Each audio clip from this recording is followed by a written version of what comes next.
Allahu Akbar.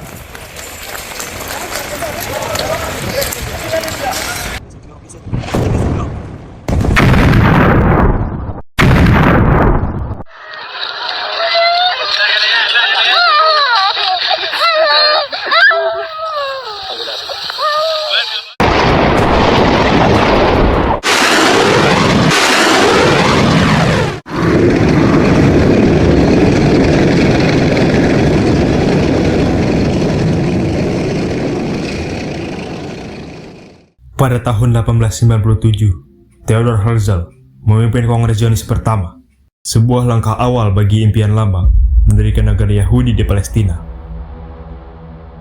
Didukung oleh pendanaan kuat dari para bankir Yahudi di Eropa, imigran Yahudi mulai berdatangan ke tanah yang telah lama dihuni oleh bangsa Arab Palestina. Namun, tidak semua menerima kedatangan ini. Pada tahun yang sama, Komisi Arab dibentuk di Yerusalem untuk menghentikan pencabulan lahan oleh imigran Yahudi yang meningkat ketika warga Arab mulai diusir dari tanah mereka sendiri. 1917, sebuah surat mengubah sejarah, Deklarasi Balfour, melalui lebih kuat dari Walter Rothschild, Menteri Luar Negeri Inggris, Arthur Balfour, menyatakan dukungan penuh bagi pembentukan negara Yahudi di Palestina. Ketika Perang Dunia I berakhir, Inggris mengambil alih Palestina sebagai wilayah mandat. Namun, mandat itu bukan untuk rakyat Palestina. Kebijakan pro-Zionis dijalankan. Pekerja Yahudi dibayar lebih tinggi. Bendera Zionis berkibar, sementara bendera Arab dilarang.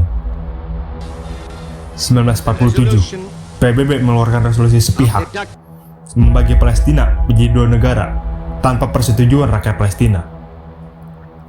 10 Maret 1948, para pemimpin Zionis atas usulan David Ben-Gurion menyusun rencana Dalet, sebuah operasi sistematis untuk mengusir warga Palestina dari tanah mereka.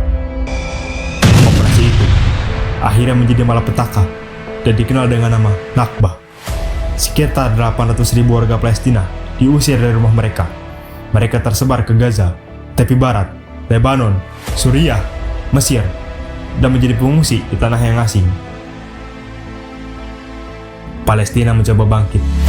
Pada 20 September 1948, mereka mendeklarasikan kemerdekaan dengan bantuan dari Mesir dan Yordania. Namun, bantuan itu tidak cukup untuk menghentikan ekspansi dari Israel. 1967, Israel melancarkan serangan mendadak ke Mesir dengan dalih untuk mengamankan jalur laut mereka. Serangan ini memicu perang 6 hari antara Israel melawan Mesir, Yordania, dan Suriah. Dengan dukungan penuh dari Barat, Israel menang telak. Gaza, tepi barat, Yerusalem Timur, dan semenanjung Sinai jatuh ke tangan mereka. 600.000 warga Arab terusir, dan tragedi itu dikenal dengan nama Naksa atau Malapetaka Kedua. Pada akhir 1987, warga Palestina di wilayah yang diduduki oleh Israel murka akibat diskriminasi, penangkapan, pelarangan beribadah, dan pembunuhan yang pada akhirnya memicu protes besar-besaran. Keputusasaan berubah menjadi perlawanan. Rakyat Palestina bangkit, bersatu, melawan pendudukan, dan perlawanan ini dikenal sebagai Intifada. Pada masa-masa ini, terbentuk kelompok yang nantinya berperan besar dalam perlawanan.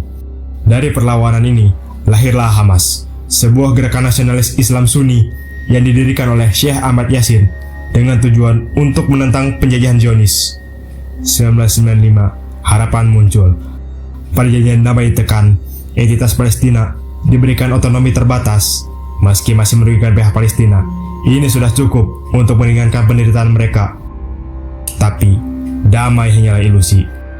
Pada tahun 2000, Perdana Menteri Israel, Ariel Sharon, menginjakkan kaki di Masjid Al-Aqsa. Provokasi ini membakar emosi rakyat Palestina. Intifada kedua pecah dan lebih mematikan dari yang pertama. 4.000 nyawa hilang dalam tragedi itu.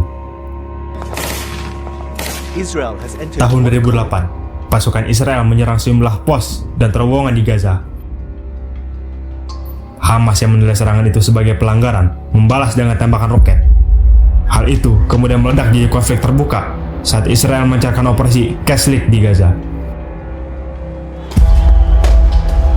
Serangan itu menimbulkan ribuan korban sipil, yang akhirnya pada Februari 2009, gencatan senjata akhirnya ditantangani dengan mediasi internasional antara kedua pihak. Untuk sesaat, Palestina menikmati ketenangan. Tidak ada konflik besar yang terjadi di Palestina. Ini memberi mereka kesempatan untuk bangkit dan hidup normal seperti negara lainnya. Mereka membangun kembali berbagai infrastruktur. Mereka berharap, mereka berusaha membangun negeri mereka untuk maju seperti negara lainnya. Tapi, harapan itu rapuh.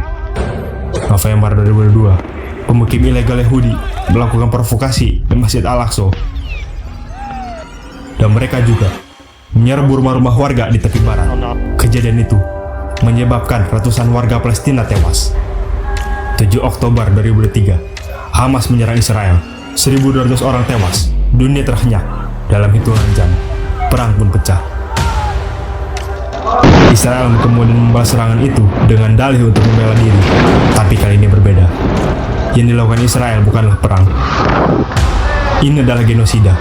Bukan hanya militan yang menjadi target. Rumah-rumah, rumah sakit, sekolah, anak-anak. Hari demi hari, mayat bertumpuk, dunia menonton, tapi diam. 467 hari berlalu. Januari 2005, kejahatan senjata ditekan. Tapi, apakah perang benar-benar berhenti? Atau ini hanya jeda sebelum pembantaian berikutnya? Karena di tanah Palestina, perang ini tampaknya tak pernah berakhir.